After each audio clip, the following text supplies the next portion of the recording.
The DKB Ice Canal, Altenberg, Germany, and it is raining as we get ready for the second deciding heat of round 6 of the Wiesmann FIBT Women's Skeleton World Cup. Well, after a dry morning, the heavens have opened on this women's skeleton race, and conditions could hardly be worse. Well, they could. It snowed enough to call the race off after one heat last year.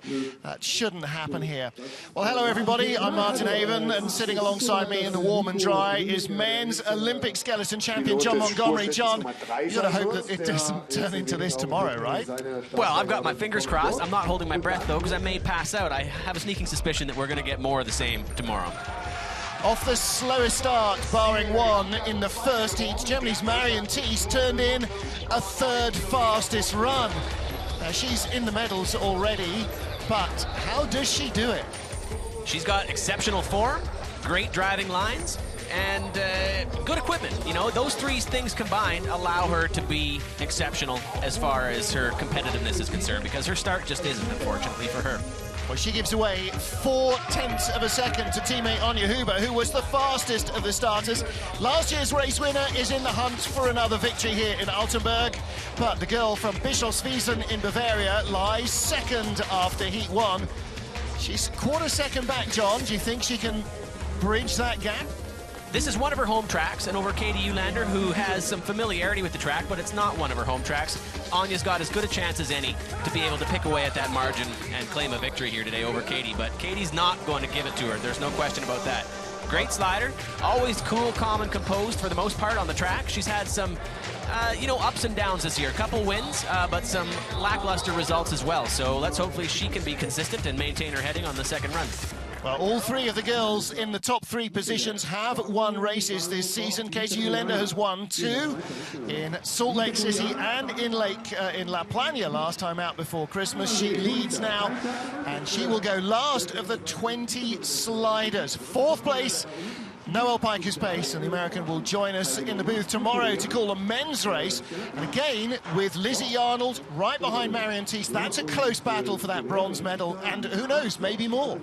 There could be some real flip-flopping today. You know, Mother Nature is going to be battling all of these ladies. They're going to hate her today because it's not going to be getting faster out there. It's not going to be letting up as far as the rain and the conditions are concerned, and it's going to be up to Ralph and the boys to maintain the integrity of the ice so that we can have a semi-fair race today. You know, the girls at the top of the order got the best ice in the first round. Now the girls at the bottom of the order are going to have the best ice on the second round. So it is fair, relatively speaking. And you can see Melissa there and the girls prepping their sleds in Parc Fermé between runs, checking their rock, resetting it. The rock is the bow that you put in that runner so that you've got less contact surface area on the ice when you're sliding.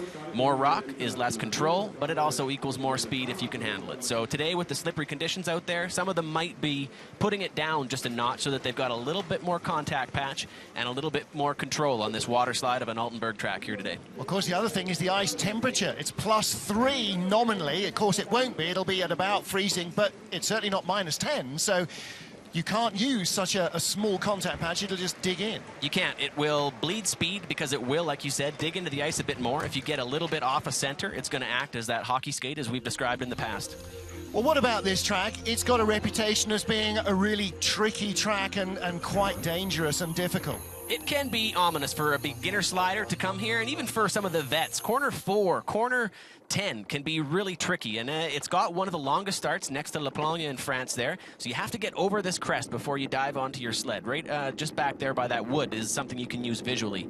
Coming into corner 1 here, the idea is to avoid that build-up on the left. At this point, you take the sled a bit high and off the wall so you can stay off that left-hand side. Those who don't navigate it properly, you'll see hit the left wall there. Coming down the straightaway between 2 and 3 here, the idea again is to avoid this build-up on the left, get in, and early over to 4. Use that profile to set a low line at the beginning, because the higher you get, the lower you're going to get, and the higher you are here, the more likely you're going to get topsy-turvy at the entrance of 5, as you saw there. That's a really tricky corner. If you can nail 4, you're really laughing, because the next tough part here is trying to get the corner 9, which is coming up right now. The idea is to get in early, take it to the roof, and dip under this very last little pickup that you can get. You can see this athlete gets a little bit squirrely there. You can hear the runners skidding. If you hear that, you know it's not good. first pressure in Kreisel is a big pickup. You can let the second one go a little bit, but the idea is to get here high at the end of the corner so you can dip under that fourth pressure. Some of the athletes will get pushed off the corner of 11 there early and sometimes get a little bit topsy-turvy in 12. Coming into 13, really high pressure, high G corner. Coming into 14 is a lot like 9. You want to take it high and then low and stay off that second rise. Coming over the negative G corner, you want to keep those runners parallel and straight, do as little as possible because it wants to send you sideways. Corners 16 and 17 are two different corners, but you can actually turn it into one, and if you do that successfully, you'll stay off the left wall, crossing the finish line there at the end. Olympic champion John Montgomery takes you for a bird's-eye view down the track. Sophia Griebel of Germany, who made her World Cup debut in Heat 1 on this track, a former race winner here. She is the track record holder, but she is not, it looks like, in a shot for the medals. Top 20 from Heat 1 go into Heat 2 in reverse order of their first-round performance. So Olga Korobkina will be first away, and the first Heat leader, Katie Uhlaender, looking for her third race win of the season. She will be last to go. Well, the rain, if anything, got a little harder over the break, so the track conditions are very variable.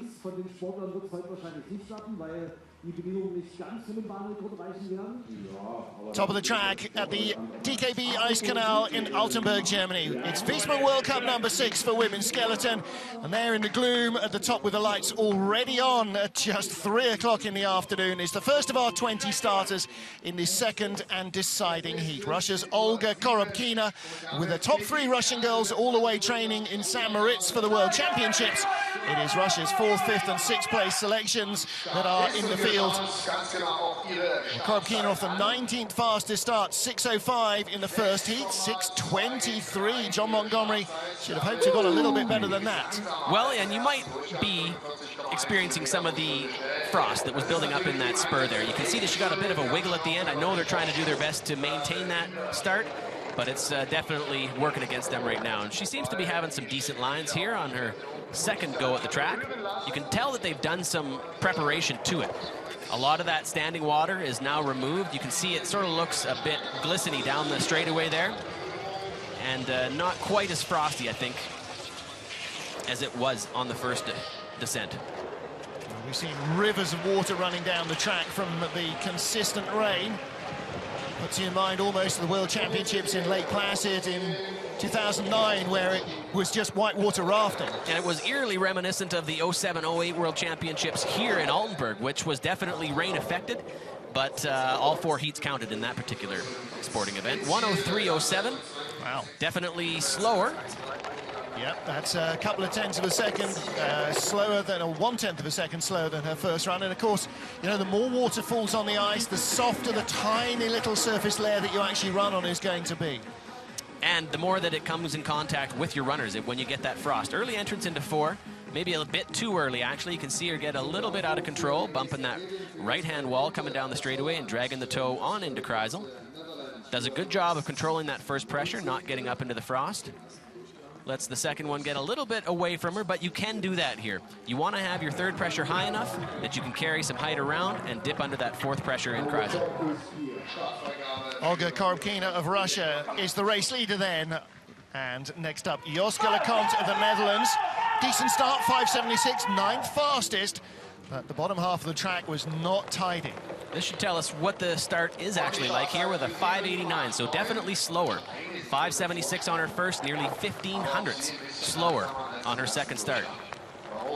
Again, you can see lots of water here, but up in that covered start area, maybe it is frostier and stickier, like your icebox in the refrigerator. I suspect you can see the top of corner 5 there, frost really evident, and it's obviously playing havoc on some of these athletes. With a 1.2 second advantage over Olga. She's definitely cleaned up her second descent here. Another 1.2 advantage. She's still got that same heading. Here, her face dragging through Kreisel. Really high pressures in through that corner. Some of the highest pressures you're going to experience on this track, except for 13, where she's going in right now. Speeds into the Kreisel, 75 miles an hour. 65 down at the bottom. Having a better second go here. Her time is going to be slower. 1:02.25. Actually, 500ths quicker than her first descent. So a better run on poorer conditions. So tells us that she probably could have been quite a bit faster on her first descent. Yeah, the first run, she got pretty wayward on the run down to the Kreisel, and was hard to tidy it up after that. British coach Andy Schmidt, you saw at the top, who helps out with the Dutch program. Does a good job of controlling that first pressure. You can actually visually see where the frost is building up at the top of that track there. Controls the second one very well. Does minimal steering here. Keeps that toe down all the way through the exit of the corner, but manages to stay off the entrance of corner 11, which gives her an opportunity to be low through 11 and 12 and set up a nice entrance to 13. There is Joske Leconte of the Netherlands. The 25-year-old is our race leader, as Olga Nikandrova of Russia is ready to go. 18th after the first heat. She was nearly 3/10 up, over 2/10 ahead of Leconte from the first heat. Here she adds to that a little. 5:92, so just a margin bit slower than her first push, which is good for her. Maybe now that a couple of athletes have gone down, they've cleared out that start spur. Nice smooth line through 4. Really beautiful line there. 3/10 of an advantage going into corner 6 and 7. Nikandrova previously raced in the World Cup in the States, in Lake Placid and Salt Lake, made the cut in Placid, not in Salt Lake. Ooh, skidding the sled a bit there on the third pressure is definitely going to eat up her speed. She's had 4/10 going into Kreisel. That 2400's coming out might disappear to Joske Leconte by the bottom of the track. Only 800ths of an advantage with 104 speed to Joske's 105. I think we will have Joske remain in the leader's box here as Olga, too, crosses the finish line. Oh, and she keeps that margin. Good for her. Really good exit at corner 14 allowed her to keep that heading and kept that 400ths margin crossing the finish line.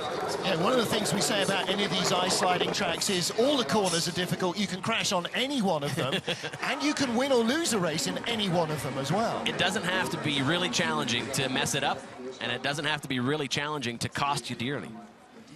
As you saw in the women's bobsled race earlier, it cost at the top of the track. Really letting the pressures in Kreisel go here. Got really high on that second one, actually, but then skids her sled on the third. And that really ate up a lot of her momentum. She was lucky to be able to keep that 4/10 advantage she had going into Kreisel because she screwed up the end of the corner. Olga Nikandrova of Russia then, your race leader. Next up is Catherine Eustace of New Zealand. 4th fastest starter off a 5.71 getaway. Down to the Kreisel, she looked good. Below that, it was another story. Again, with that slip, she did the exact same thing on her first run. Her last foot strike, which is supposed to be effective and give you momentum onto your sled, slipped out again on her second push. It's facetious to say it's very slippery. Of course it is. It's sheet ice, but there's definitely something about the way she's loading here as she gets wild off 4 and 5.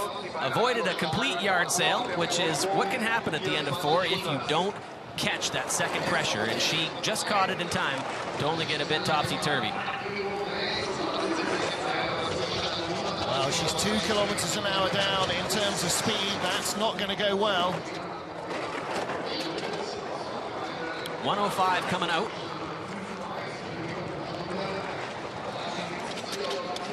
Best result this season for her, 13th in Winterberg. Decent exit at corner 14. She was a 400th deficit. Olga had a good exit as well, so she may not be able to get that back. No, she falls further. Not. Drops down a 102.64, and that will leave her, well, she's in 3rd place now. That'll leave her likely 19th. Last year, she was 9th.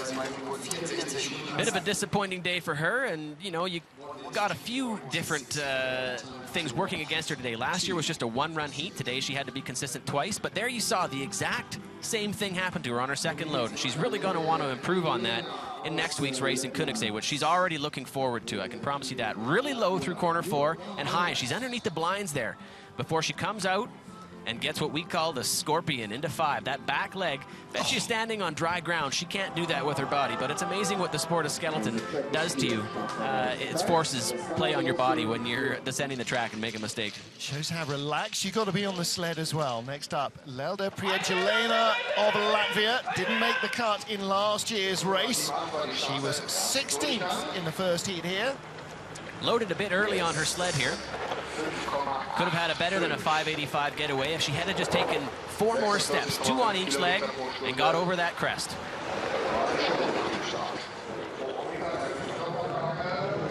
Nice line through corner 4 and avoids that scorpion into corner 5. 24 hundredths of a second the lead. She remains in front of Olga Nikandrova of Russia. 119.9. Those speeds are much better. I don't even know if that's correct because they were much slower on the first heat, and they're only doing 107.9 coming out. So I'm not sure if that's an error on the radar gun coming out of corner 9, because those speeds are quite high and then quite low coming out. Well, she's faster than the Russian leader out of the Kreisel. The gaps come from 14 hundredths up to 4 tenths, and then 33 hundredths at the line. So there's a lot of variety in the lines that the girls are using or something, because speeds are going up and down all over the place.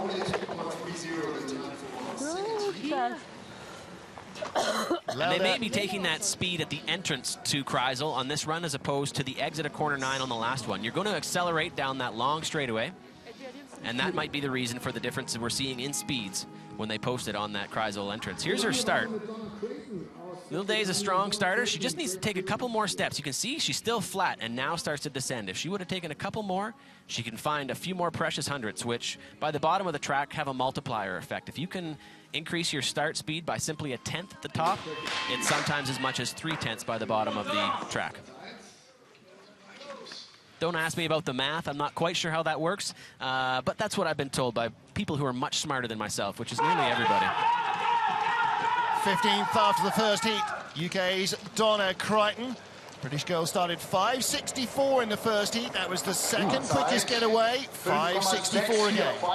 Did a good job of avoiding the left-hand wall into one, but unfortunately became acquainted with it on the exit of one on that run. Ooh, a bit early into corner 4. Gives her a nice flat line, but definitely brushes some momentum. Santa Kyriasis did that on her first run in the women's bobsled race and was paid a dearly price for it. Nice and high through corner 9. Great exit of that corner, doing minimal work to stay off the walls, but entered Kreisel just a touch later than she would have liked to, I'm sure. Skids the third pressure, which is going to eat up some of her speed. But with that 7 tenths in the bank, I think she should be able to maintain her position. Still 7 tenths with 104 speed. She keeps the shiny bits down, and she's going to be your new leader, ladies and gentlemen. 101.66 in the first heat, 101.65 in the second heat. Well, you wouldn't say 2 identical runs, but 2 runs with a variety of various different problems in them. And that's the thing. You fix the mistakes that you made on your first run, and you're happy about that, but then you mess up somewhere else, and you've got to come back another year to get it all dialed and have a run that you can really be proud of. A much later entrance than what she would have liked. And by late, I mean she's coming in on the right as opposed to the left. The pressure is so great and the radius so tight at the beginning of Kreisel that you really want to enter early on the left and drag that toe quickly. Running up the outrun, trying to get off the track there. Yeah, hurrying to the leader's box stroke to get out of the way. Svetlana Vassilieva of Russia. She is next up. 14 spots after the first heat. She's the top Russian here. Their top 3, including the new junior world champion, Yelena Nikitina, are all away elsewhere training. Prepping for world championships, trying to get in a few extra runs. 5.76, 5.71 first getaway. So that's fairly consistent. Maybe we just, a bit skinny down to 3. Maybe the start's not as bad as we predicted after those first 2 athletes. Nice and smooth through 4. Really low again through the exit of corner 4. And she might be overdriving that corner to achieve that line. 2 tenths behind Donna Crichton. Unless she has a genius run through the Kreisel and on down, she's not going to close that margin. Textbook 9, nice and early into 10 as well. Lets the second pressure go a little bit. We saw her do that on the first run too. Lost the speed gun at the entrance to the Kreisel, 103.6 to 108 on the exit. That's not good at all. And another beautiful corner 14. She's really got those 2 corners dialed, 9 and 14. She just needed to figure out Kreisel a little bit better, because coming through that second, third pressure in Kreisel, she was waving too much. She's got a 5th place rank on that run, dropping her to 2nd place overall. 0.8 of a second slower on that run than in her first heat. That perhaps reflects a little bit of Svetlana's lack of experience on this track recently. Hasn't raced World Cup here in 3 seasons. Coming out of corner 2, you can see that she's looking to get off the corner, and the back end breaks out of her. Coming back and hitting there. Rough entrance into corner 3. Too bad for her. And you can see her toe dragging through the puddle. It is Donna Crichton of Great Britain who leads. Svetlana Vassilieva of Russia second. There's your race leader. Lelda Prietulana of Latvia in 3rd spot. Pumping the tunes down to the finish line.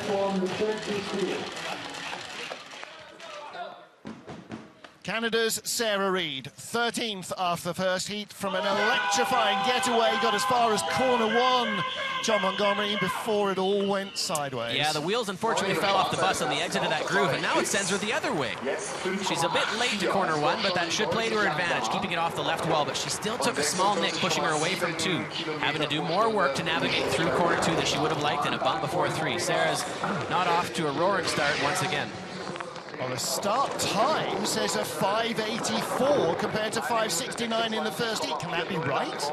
Well, it very well could be. And I just saw an exit from corner 4 that I have never seen from another athlete in my life. She came late out of corner 4. That was bananas to me. She must have really skidded in the corner that we didn't see, because she's 1.8 seconds back going into Kreisel. And unfortunately, this is going to be a day that Sarah Reid wants to forget, but will be reminded of when she looks at her overall rankings at the end of the season, because this isn't going to be a fantastic result, unfortunately. Well, she's 62 inches of electrifying performer. She won the opening World Cup of the year in Lake Placid.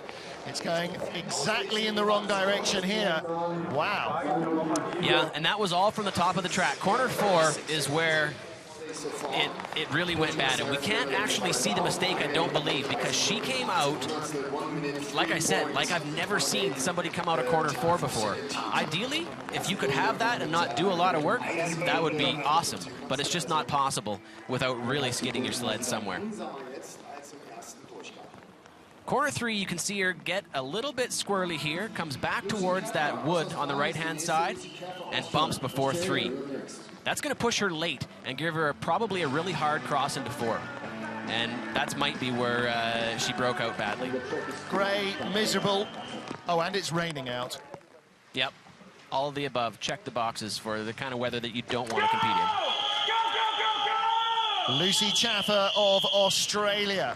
11th place after the first heat, just 400s away from a top 10 finish. Unfortunate load for Lucy there. She missed her saddle on when she was trying to load onto her sled and kind of had a really tough, floppy start.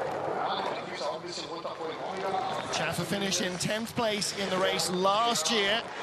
Very different snowy conditions. Can she break into the top 10 here? Ooh, dear. 3/10 back, and this might be evidence of a deteriorating top of the track, that these people just aren't able to compete. Already 7/10 back. We continue to see this type of trend, and I think you will see the officials call the race. 8/10. We'll have to see somebody else come down the track who doesn't have a poor top. Lucy's wasn't exceptional as far as her lines were concerned, so that might be lending itself to doing not that great here at the bottom. The other factor, of course, is that Donna Crichton had a much worse bottom half than probably the top half of her first run reflected, so she's climbing back maybe closer to where she should be. Yeah, that's right. But, yes, you're right, Lucy Chaffer looking at the sky as well, maybe crediting some of these leapfrog positions she's taken up to Mother Nature. But again, look at the water just running down the hill towards corners 15 and 16 through corner 17. Now you'll watch here as she goes down on the start. When she tries to load on her sled, she misses her handle grab when she switches hands. Right there. I guess on the second one, she did have a nice recovery. It looked a little worse in fast motion, but she made a nice, valiant effort to regain her composure, but she did hit at the exit of corner 1. Well, Lucy unlikely then to overhaul her teammate, Michelle Steele, and break into the top 10. Here comes teammate, the two-handed pusher and smallest athlete on tour on the women's side. Well, no, I have that down as Sarah. We ought to have a standoff between them, a measure of. She gives her height officially as 5'4", Sarah's 5'2", so who knows? Yes, I think there might be some musculature differences between the two. Got to push off at the exit of corner one. Like I was mentioning, you want to take it high in one so you can come off and avoid that left-hand hit. Again, starting very close to her first run, 5'73", 5'78". Nice navigation through 4. You saw her first wave a bit higher than some of the girls, which means she let it go and really caught the second pressure, which means she's doing a little bit less, maintaining some speed and energy. Well, didn't have the speed in the first speed trap that Donna Crichton did, off a slower start as well, and that seems to be affecting her all the way down now. She needs to catch up from the Kreisel. And Donna, with that quick getaway, is picking up spots here all the way down the track over some of these other athletes. 105 for speed at the bottom of the track. Well, that's quicker than Donna Crichton had, but Donna had 2 Ks quicker out of the Kreisel, so she should close a little, or at least limit the damage. She does close by nearly a tenth in those final 3 corners. That looked like a decent run to me, and where I think the track is really slowing down, where you start to see the deficit, it's got to be somewhere between corners 4 and corners 9. That flat section of the track there could be significant frost buildup there, and when they're coming out of corner 9 down the straightaway into Kreisel is where you see the athletes go from a positive position to a negative position. So is the best athlete going to win this? It could be the lucky athlete win this if they keep the race going real high second pressure there. And here she is dragging a toe at the exit of Kreisel, keeping it low enough that she doesn't get a flop or a big bang out. Well, again, you know, coaches are going to say, oh, the weather conditions are not good, but you can look at these runs and see where the time is going. Yeah, absolutely. Some of them are making significant mistakes, and we haven't seen one that I would actually say, that was a great run, that wasn't exactly fair. You saw Kathleen Martini, winner this morning in the women's race for bobsleigh, cheering on Sophia Griebel. Silver medalist from the Junior Worlds in December. Let's see if she can have a run that she's capable of. On the first one, I think she would call it a bit of a stinker, if you asked her honestly, because she is the track record holder, and she might have had some of those first World Cup jitters. Really low through corner 4. She also started 1200 slower than her first heat. She's already 2600s back. Donna had a blistering getaway compared to Sophia, so that's probably pretty legitimate difference so far. Let's see what the speeds are here.